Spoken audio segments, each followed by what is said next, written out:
Durut salam, как вы поживаете? Мне очень хорошо, ну хорошо. Welcome to the $30,000 studio.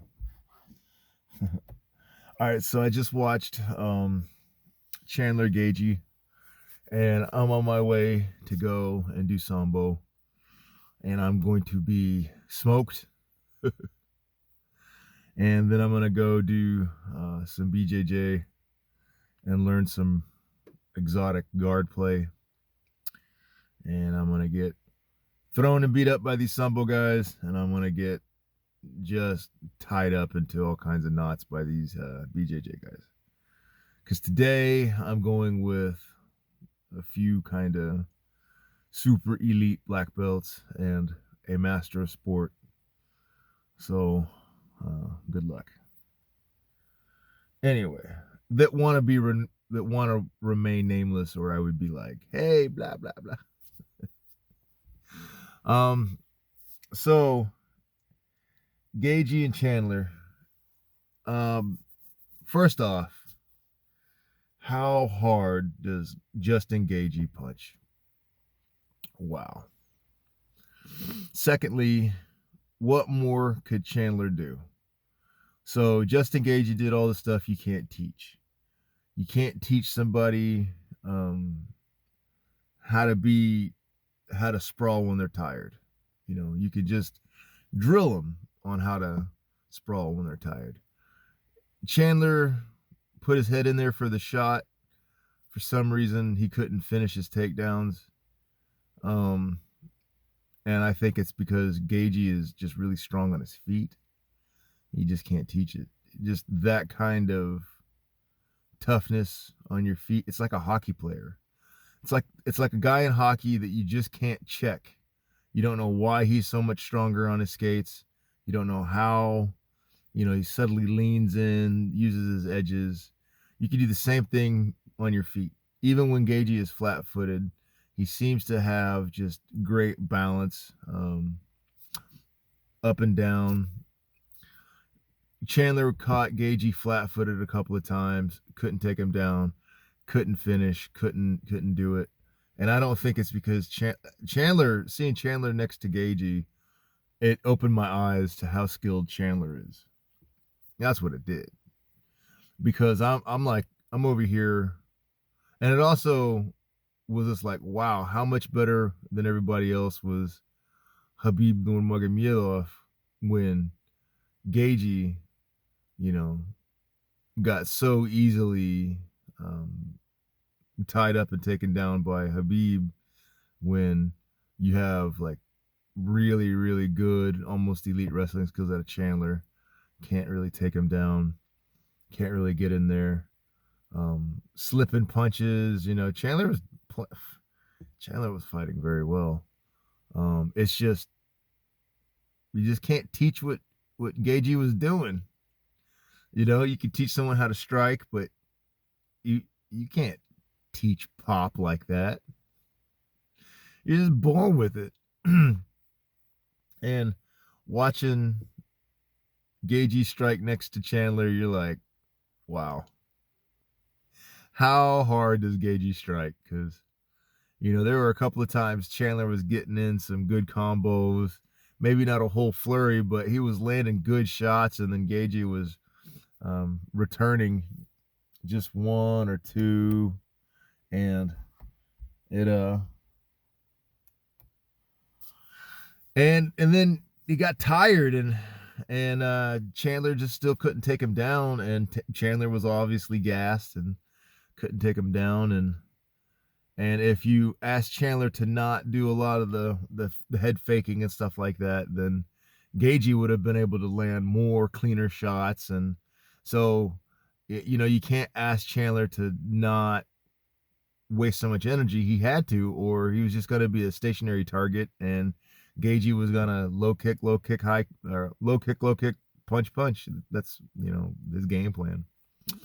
So, and I also saw at 155 two guys that could give Kamaru Usman a great fight.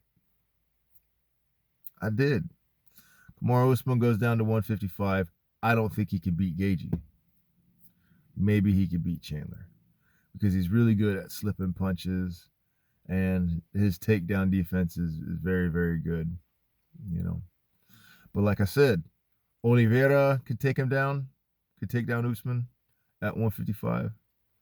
And Islam Makhachev can take down Usman at 155. Islam Makhachev at 155 could tie Kamaru Usman into a pretzel. It's time into a knot. And Oliveira probably could submit Usman at 155 as well. Now, you both get him up to 170 to fight Usman. I still think Islam Makhachev, because the reason is because Kamaru Usman is good at that sprawl defense. He's good at it, right? But where were the elite? Like, I don't think Kamaru Usman's beating up the same guys he's been beating up for years. Do you think that Jorge Masvidal is elite at takedowns? I don't. You know, he's a street fighter with some pretty excellent, you know, BJJ. Do you think that Colby Covington is excellent at takedowns? I don't. I saw him. He had him by the waist. You could have that clinch slide up, go for an Osoto easily. Kamaru Usman he planted on his feet.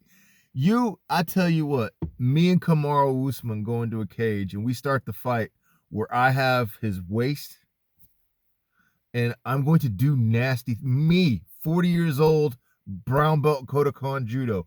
I would do nasty things to him. To someone who's flat-footed. I mean, I obviously outweigh him by a great deal. And I'm obviously taller and bigger. And I have prettier eyes. And my beard is rocking, like way better than his. So I'm gifted with a few advantages. My only point is that I think somebody who is elite master of sport level, combat sambo champion level sambo, not just a normal sambo guy. You're gonna need somebody from the mountains, you know, with some sort of championship because you're gonna need someone who has already beaten punch slippers. You need someone who's already beaten great wrestling, someone who's already beaten elite striking. And you think, can Kamaru Usman, does he have a bigger reach and is he more powerful than Dan Hooker? No, he slips punches. Slips punches good. Does he slip punches better than Khabib Nurmagomedov, who Islam Makhachev has been training with forever and ever and ever and ever and ever and ever and ever and ever and ever and ever? Huh? Yeah. Okay. So let's think about this. Kamaru Usman's beat up Dorino Burns, who he's trained with forever and who he was greatly bigger than. He's beat up Colby Covington twice. Okay. He's beat up Masvidal twice. All right. So Masvidal is an old guy with 1,000 fights. Good job, dude. You know, he's a great fighter. He's elite. What I'm saying is that don't prove that he could wipe his ass with the rest of the divisions. Okay? So I saw a guy in Chandler who is slippery enough that if Usman got smaller, maybe there's something there, because Usman would lose a great deal on his shots going down to 155. That's why he doesn't do it. That's because he stays fast at a heavier weight. Lights out means that. All right, there we go. That was for dramatic effect. Not because I started talking and lost track of what the hell was going on in the car. Okay, so I think Chandler give Kamaru Usman. I think the talent at 155 is far better martial arts wise than the talent at 170 as martial artists. Now, there's better knockout artists at 170. There's better, some could argue that there's some footwork that's better and whatever. I haven't done a side-by-side of the division. I'm just going off. This is just freestyling off the dome. This is just thoughts and opinions just coming to me as they're coming to me. But pound for pound, okay, John Jones. If you were to put John Jones at flyweight, he would eat him. If you put John Jones at strawweight, back in the day when John Bones Jones was John Bones Jones, he would devour them. You put him at super heavyweight, he would eat them, pick his teeth with the guys. So that's pound for pound. Khabib Nurmagomedov, you put him at any weight, and he's picking his teeth with people. He's easily picking his teeth with people because the heavier he is, the harder he's punching, and he's actually he's getting more knockout power. And he would stand and throw with people. Don't ever forget that. It wasn't that he was immediately trying to wrap people up and going for a submission. He was throwing hands with people. So Kamaru Usman, who's got good takedown defense, stays on his feet very well, very slippery, slips punches excellently, got great pop, he's shifty. Okay. So what's he gonna do whenever he goes to the ground with the little guys? Huh? Do you think that Kamaru Usman could beat Zabit Magomedsharipov at 145, at 155, at 160? I don't. So, watching Geathje Chandler just reaffirmed what I thought the hype train on Usman was beyond. All he's done, all he's shown us that he can do is beat the same 5 guys a couple of times. Right? Okay, let's see what he does with Hamzat. Let's see what he does with some of the younger up-and-comers. Not even just Hamzat. Let's see what happens at 170. Let's get some heavyweights and shrink them down, see what they can do. The light heavyweight's 205. You can get a 205 guy to go down to 170. Let's see what happens. Let's see what happens if Kamaru Usman gets heavier and fights Blachowicz. Blachowicz would mess him up. It would mess him up. It's just 2-3 divisions. Like, let's game plan it the whole way. You could, I assure you that most every division, if you were to game plan it, you say, okay, let's put Usman at their weight. Well, no, the little guys, their skills are better than his. And then all right, let's put Usman at big weight. And then you're like, well, the big boys, they just knock fools out. Usman's not gonna slip when he's heavier. Not like that. Not like that. His footwork slows down up enough that, and then you're like, all right, so what if we take the big boys and make them smaller? I don't think he's slippery. I don't think Kamaru Usman is slippery with that kind of reach disadvantage on strikers at that skill. You're talking about people whose hands are as big as your face. Their fists are as long as your face. Glover Teixeira. Do you think that Kamaru Usman is slipping Glover Teixeira at the big boy weight? I don't know. He's probably beating up Glover Teixeira because Teixeira would be too slow at little boy weight. But Blachowicz probably would just get faster. So pound for pound, watching Chandler Geathje just made me think. I'm serious. I'm watching Chandler Geathje go at it, and I'm like, yeah, Usman's not pound for pound best, man. Because if we put Geathje up at 170, I think Geathje is just beating on the guy. It probably goes a distance to decision. I don't know if, because Usman is very slippery. So I don't think but all Geathje needs is one. Usman too. Usman. But if you put Usman at 155, Geathje is fucking him up. Bad. Usman, yes, is faster. But Usman at 155 does not have the pop he has at 170. And Geathje, obviously, still does. And what maybe Usman's got a reach advantage? All right. Cool. But low kicks, there's only so much running you can do in a fight. Octagon's only so big. And all that cardio you think you have, cut another 20 pounds. Cut another 20 pounds in 2 months. Let's see what your lungs got.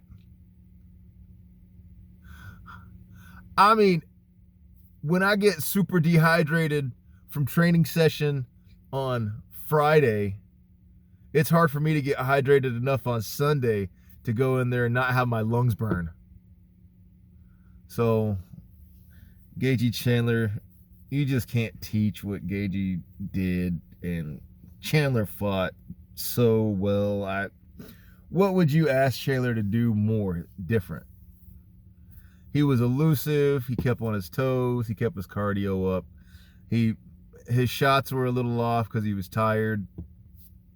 Geathje started touching him up, and as a true warrior, he still stuck his grill in there. And how Geathje was able to slip punches by bending forward, trying to overcome the reach, trying to tag him before he shot, just shows you Trevor Whitman's a great coach. And then it just reaffirms how far advanced Abdulmanap Nurmagomedov is. Everybody's gonna be learning from the Abdulmanap Nurmagomedov Sambo system forever and ever. And it shows you that the Kiwis down there in New Zealand have kind of got lightning in a bottle with striking, because you kind of watch what really, really great strikers, elite strikers are doing, Geathje, Chandler, and then you see what Hooker's able to do with that knee, just slipping in, some of those Muay Thai shots, just working them in, really just, they're interwoven in the fabric very neatly. It's not like you have to change, your stance or your angle. You don't have to telegraph anything. It just throws in there and throws from forward. You're just doing rotation from the hip, and it's, watching Geathje Chandler just kind of made me solid in all the things I've been saying, and man, Chandler is tough. If you can go all the rounds with just Geathje, you're tough. And if you think Kamaru Usman can get to 155 and stand with Justin Geathje, I disagree. All right, 20 minutes on that.